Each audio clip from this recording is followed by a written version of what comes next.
الحمدللہ رب العالمین والصلاة والسلام علی محمد الامین اعوذ باللہ من الشیطان الرجیم بسم اللہ الرحمن الرحیم۔ خواتین و حضرات، اس سے پچھلی نشست میں ہم نے تدبر قرآن کے مبادی کا مطالعہ مکمل کر لیا تھا۔ میں بہت مختصر طریقے سے ان مباحث کا خلاصہ بیان کر رہا ہوں تاکہ اجمال کے ساتھ وہ سامنے موجود رہے۔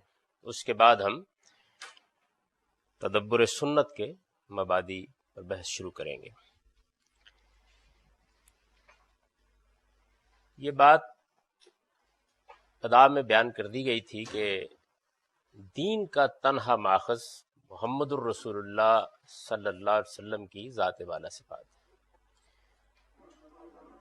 اب قیامت تک جس چیز کو ان کی تقریر و تصویب حاصل ہے، جس چیز کو انہوں نے دین قرار دیا ہے، وہی دین ہے۔ نہ اس سے ہٹ کر کسی چیز کو دین قرار دیا جا سکتا ہے، اور نہ ان کی کسی بات کو اب قیامت تک کوئی دوسرا شخص رد کرنے کی جسارت کر سکتا ہے۔ ہم نے یہ بیان کیا تھا کہ رسالت میں آپ صلی اللہ علیہ وسلم سے یہ دین ہم کو دو صورتوں میں ملا ہے، قرآن مجید، سنت۔ قرآن مجید کیا ہے، اس کی ایک تعریف اس میں بیان کر دی گئی تھی۔ سنت کیا ہے، اس کے بارے میں بھی ایک جامع و مانع تعریف ابتدا میں آپ حضرات کے سامنے آ گئی تھی۔ اس کے ساتھ ایک مفصل فہرست بھی ابتدا ہی میں بیان کر دی گئی، جس میں یہ بتایا گیا ہے کہ وہ کیا چیزیں ہیں جن کو سنن کی حیثیت حاصل ہے۔ سنت کے معاملے میں چونکہ ایک بحث حدیث کی بھی پیدا ہوتی ہے، تو حدیث کا مقام کیا ہے، وہ کس لحاظ سے دینی امور سے متعلق ہوتی ہے، ایک مختصر پیراگراف اس کے بارے میں بھی ہم نے ابتدا میں پڑھ لیا تھا۔ پھر یہ جملہ لکھا گیا تھا کہ قرآن مجید، سنت اور حدیث یہ تینوں محل تدبر ہیں، لہٰذا ان کے بارے میں صحیح نقطہ نظر پر قائم رہنے کے لیے جو چیزیں ہمارے نزدیک ہر صاحب علم کے پیش نظر رہنی چاہیے، وہ ایک ترتیب کے ساتھ ہم یہاں بیان کریں گے۔ اس میں پہلی بحث تدبر قرآن کے مبادی کی تھی۔ تدبر قرآن کے مبادی میں پہلی چیز یہ زیر بحث آئی کہ قرآن مجید ایک خاص دور کی عربی زبان میں نازل ہوا ہے، جس کو ہم نے عربی معلیٰ کا نام دیا، یعنی وہ قریش کی ٹکسالی زبان ہے، وہ عربی زبان ہے کہ جو رسالت مآب صلی اللہ علیہ وسلم کے زمانے میں عرب میں بولی جاتی تھی۔ اس زبان کے خصائص کیا ہیں، وہ اب ہمیں کہاں سے مل سکتی ہے، اس کے لیے اگر کوئی مشکل پیش آ جائے تو ہم کن ماخذ کی طرف رجوع کر سکتے ہیں، اس پر ہم نے اس باب میں تفصیلی بحث کی تھی۔ دوسری چیز یہ تھی کہ قرآن جس زبان میں نازل ہوا ہے وہ صرف عربی نہیں بلکہ وہ عربی مبین ہے، لہٰذا اس میں ہم نے اس چیز کو اسٹیبلش کیا کہ جب یہ بات قرآن مجید کے بارے میں بالکل واضح ہے تو پھر قرآن کا کوئی لفظ اور کوئی اسلوب بھی اپنے مفہوم کے اعتبار سے شاذ نہیں ہو سکتا۔ یہ سب معروف زبان ہے، اس لیے کہ قرآن کا اپنا کہنا یہ ہے کہ وہ واضح عربی زبان میں نازل ہوا ہے۔ اس کی کچھ مثالیں بھی زیر بحث آئیں، اور بعض دوسرے نقطہ ہے نظر جو اس معاملے میں پیش کیے جاتے ہیں، ان پر ہم نے مختصر تنقید بھی کی۔ تیسری چیز اسلوب کی ندرت تھی، یعنی قرآن مجید کا اسلوب کیا ہے، کیا صنف ہے جو اس میں اختیار کی گئی ہے۔ تو ہم نے یہ دیکھا کہ اگر کسی چیز کے اس کو قریب رکھا جا سکتا ہے تو وہ خطابت کی صنف ہے۔ خطابت کی صنف اگر ہے تو پھر اس کے بعد اس سے کچھ چیزیں لازم آتی ہیں، ہم نے ان کو بیان کیا۔ ایک یہ چیز اس سے لازم آتی تھی کہ قرآن کو سمجھنے کے لیے اس کے ماحول کو سمجھنے کی کوشش کی جائے۔ اس سے مراد کیا ہے، اس پر ایک تفصیلی بحث ہم اس سے پہلے پڑھ چکے ہیں۔ دوسرے یہ کہ ہر مقام پر اس کے خطاب کا رخ معین کیا جائے، اس سے کیا مراد ہے، اس کا بھی ہم نے تفصیلی مطالعہ کیا۔ تیسرے یہ کہ اس کے عام و خاص میں امتیاز کیا جائے، اس سے کیا کیا نتائج نکلتے ہیں، کیا فرق واقع ہوتا ہے، اس پر بڑی تفصیلی گفتگو ہم کر چکے ہیں۔ چوتھی چیز یہ تھی کہ قرآن میزان اور فرقان ہے، یعنی اس نے اپنی یہ حیثیت خود بیان کر دی ہے کہ دین کے معاملے میں اس کی حکومت قائم ہے۔ جو آدمی اس کو نہیں مانتا اس کا معاملہ الگ ہے، لیکن جو اس کو مانتا ہے اس کے لیے یہ ماننا ناگزیر ہے کہ قرآن مجید ہی اب یہ قرار دے گا کہ کس چیز کو قبول کرنا ہے، کس کو قبول نہیں کرنا ہے۔ وہ ایک اتھارٹی کی حیثیت رکھتا ہے اور حق و باطل کے لیے فیصلہ کن حیثیت اسی کو حاصل ہے۔ اس پر ہم نے تفصیلی بحث کی اور پھر اس پر کچھ سوالات اٹھائے کہ جب ایک آدمی علمی طریقے سے اس بحث کا مطالعہ کرتا ہے تو ہم نے یہ دیکھا کہ اس میں چند سوالات ایسے ہیں جو اس کے لیے باعث تردد ہو سکتے ہیں۔ قرأتوں کا اختلاف، اس کو ہم نے تفصیل کے ساتھ موضوع بحث بنایا۔ قرآن مجید میں جو الفاظ اور اسالیب استعمال کیے گئے ہیں کیا ان کی دلالت بالکل قطعی ہے یا اس کے بارے میں کوئی شک و شبہ پیدا ہو جاتا ہے، کوئی ظن و گمان کی نوبت آ جاتی ہے، اس کا بھی ہم نے مطالعہ کیا۔ پھر یہ کہ قرآن مجید کے بارے میں یہ بات کہی جاتی ہے کہ اس کی بعض آیات محکم ہیں، بعض متشابہ ہیں، اس سے کیا مراد ہے اور اس سے کیا ہمارے اس بنیادی مقدمے پر تو کوئی اثر نہیں پڑتا، اس کو ہم نے دیکھا۔ پھر یہ کہ بعض حدیثوں کے مضمون سے بظاہر یہ لگتا ہے کہ قرآن کے مفہوم میں تغیر ہو گیا ہے، تو ہم نے ان میں سے ایک ایک مثال کو لے کر اس کا جائزہ لیا اور اس سے یہ بات واضح کرنے کی کوشش کی کہ نہ صرف یہ کہ کوئی تغیر نہیں ہوتا بلکہ وہ ٹھیک ٹھیک قرآن مجید کے مدعا ہی کا بیان ہے، یعنی قرآن مجید میں جو بات بیان کی گئی ہے اسی چیز کو رسالت مآب صلی اللہ علیہ وسلم نے بعض لطافتوں کی صحیح تعبیر کے ساتھ واضح کر دیا۔ اس کے بعد پانچویں چیز یہ موضوع بحث بنی کہ قرآن مجید ایک کتاب متشابہ ہے، یعنی اس نے چند مضامین ہیں جن مضامین کو مختلف اسالیب سے بیان کیا ہے۔ اس کا جو نتیجہ نکلا ہے وہ یہ ہے کہ وہ اپنے بہت سے مفاہیم بلکہ اپنی زبان کے بارے میں بھی خود ایک ماخذ بن گیا ہے، کیونکہ ایک مضمون کو جب مختلف انداز میں آپ بیان کریں گے تو کہیں اجمال ہوگا، کہیں تفصیل ہوگی۔ یہی چیز ہے جس کو تصریف قرآن مجید کہتا ہے، اور اسی سے یہ اصول نکلتا ہے کہ القرآن یفسر بعضہ بعضا، قرآن مجید خود اپنی تفسیر کر دیتا ہے۔ یہ چیز بھی تفصیل کے ساتھ اس میں موضوع بحث ہوئی۔ چھٹی چیز یہ تھی کہ قرآن جس چیز دین کو پیش کرتا ہے اس کی وہ پہلی نہیں بلکہ آخری کتاب ہے۔ اس کا کیا نتیجہ نکلتا ہے، اس کی کیا معنی ہے؟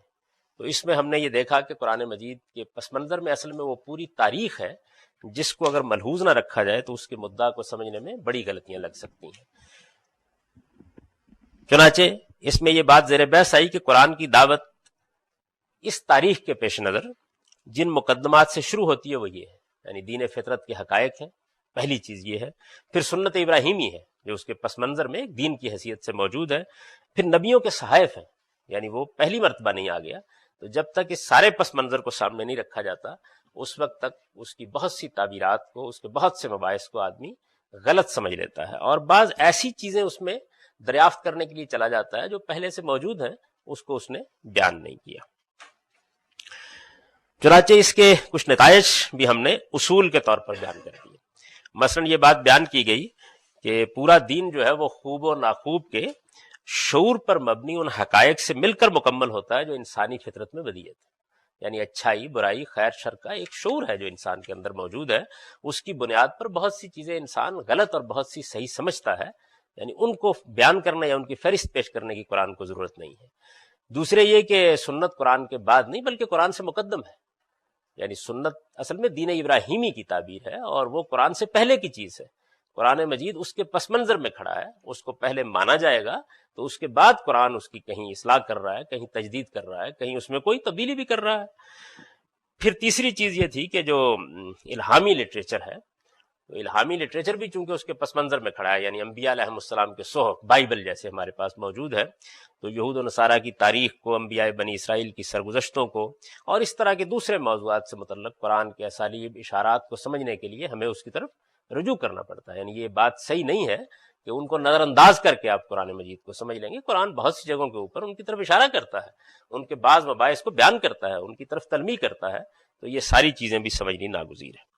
ساتویں چیز یہ تھی کہ قرآن اپنے مضمون کے لحاظ سے ایک رسول کی سرگزشت انذار ہے، یعنی اس کا مضمون کیا ہے؟ کیا ایسا ہے کہ کوئی توحید رسالت کے بارے میں مباحث قائم کر کے کچھ مضامین لکھ دیے گئے ہیں؟ ایسا نہیں ہے، بلکہ ایک پیغمبر کی بعثت ہوئی ہے پیغمبر کیا ہوتا ہے، اس کی بعثت کس طرح زمین پر ایک عدالت بن جاتی ہے، وہ کن مراحل سے گزرتا ہے، اس میں انذار عام، اسی طرح اتمام حجت، ہجرت و برات، اور اس کے بعد آخری فیصلے کے جتنے مراحل ہیں، وہی اصل میں قرآن کا موضوع ہے. وہ اسی کے لحاظ سے ترتیب دیا گیا ہے اور اس کی ساری بحث اسی طرح شروع ہوتی ہے.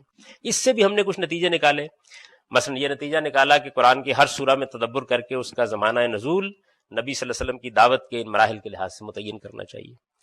پھر یہ کہ ہر سورہ کے بارے میں یہ طے کرنا چاہیے کہ اس کے مخاطب کون ہیں، یعنی کیا زمانہ رسالت کے مشرکین ہیں، اہل کتاب ہیں، منافقین ہیں، پیغمبر اور ان کے ساتھی ہیں، اہل ایمان کا کوئی خاص گروہ ہے. جب تک یہ تدبر کر کے متعین نہ ہو جائے تو کلام کا رخ کیا ہے یہ متعین کرنے میں دقت پیش آتی ہے. پھر یہ کہ بالخصوص غلبہ حق کے بارے میں یا زمین کی خلافت عطا کرنے کے بارے میں اور جہاد و قتال کے بارے میں جو آیات ہیں، ان کا چونکہ ایک مخصوص پس منظر اس موضوع کے لحاظ سے بن جاتا ہے، تو ان کے بارے میں بہت متنبہ ہو کر غور کیا جائے کہ کہیں ایسا تو نہیں ہے کہ وہ اللہ تعالیٰ کے قانون اتمام حجت کی کسی فرع کے طور پر ہے اور ہم انہیں ایک ابدی قانون بنا رہے ہیں. تو اس پر بھی ہم نے بڑی تفصیلی بحث کی. پھر 8ویں چیز یہ تھی کہ قرآن کی ہر سورہ میں ایک متعین نظم کلام ہے. یہ نظم کلام کیا اہمیت رکھتا ہے، اس میں ہم نے استاذ امام کی بعض تصریحات کا مطالعہ کیا. پھر ہم نے یہ دیکھا کہ اس نظم کا اثر تعویل پر کیا پڑتا ہے، اور اس اصول کو ہم نے سمجھنے کی کوشش کی کہ یہ بات جو ہم کہتے ہیں کہ قرآن مجید کی ایک ہی تعویل ممکن ہے، تو یہ نظم ہی سے چیز حاصل ہوتی ہے. یعنی سیاق سباق کانٹیکسٹ کو جب رکھ کے آپ دیکھتے ہیں تب معلوم ہوتا ہے کہ اصل میں قرآن مجید کا مدعا کیا ہے. قرآن کی صورتوں میں یہ نظم کس صورت میں ہے، اس کا ہم نے تفصیلی مطالعہ کیا. یعنی یہ دیکھا کہ اس میں ایک سورہ کس طریقے سے پیروں میں تقسیم ہوتی ہے، پھر فصول میں تقسیم ہوتی ہے، پھر کس طرح سے اس کی تمہید، اس کا خاتمہ، ان میں مضمون کی ڈیولپمنٹ، اس کا تدریجی ارتقاء کیسے ہوتا ہے، اور مضمون کس طریقے سے مختلف شفٹس میں سے گزرتا ہوا آگے بڑھتا ہے، یہاں تک کہ وہ پھر ایک مستقل بذات وحدت کی صورت اختیار کر لیتی ہے. 9ویں چیز یہ تھی کہ قرآن مجید کی صورتیں پھر خود قرآن میں کس طرح ترتیب دی گئی.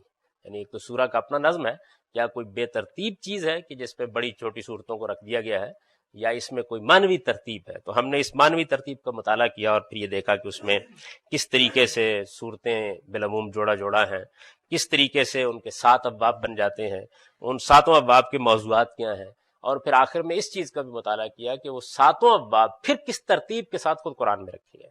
یعنی اس کو بھی ہم نے تفصیل کے ساتھ دیکھا. اور 10ویں اور آخری چیز یہ تھی کہ قرآن کی ایک تاریخ ہے، وہ 6 صدی عیسوی میں محمد صلی اللہ علیہ وسلم پر نازل ہوا ہے اور اس کا نزول سرزمین عرب میں ہوا ہے. لہٰذا یہ بات اگر ٹھیک ہے، اور یہ بات بھی ٹھیک ہے کہ علماء و محققین اس کے بعد بھی 14 صدیوں سے کام کر رہے ہیں، آج ہم ہی اس کا مطالعہ کرنے کے لیے نہ اٹھے، تو پھر یہ ضروری ہے کہ آدمی کی تاریخ عرب پر بھی اچھی نگاہ ہو. نبی صلی اللہ علیہ وسلم کے صحابہ اور آپ کی نسبت سے جو باتیں حدیث اور آثار میں بیان ہوئی ہیں، کیونکہ حضور نے بھی اس کے بارے میں کچھ کہا ہے، صحابہ نے بھی کہیں نہ کہیں کچھ کہا ہے، تو اس کا بھی آدمی کو علم ہونا چاہیے. اور علماء اور محققین نے جو بعد میں کام کیا ہے اس پر بھی اس کی نظر ہونی چاہیے. اس میں ہم نے تفسیر کی امہات کا ذکر کیا، یعنی وہ سورس بکس کون سی ہے کہ جن کی طرف ایک طالب علم کو لازماً رجوع کر لینا چاہیے.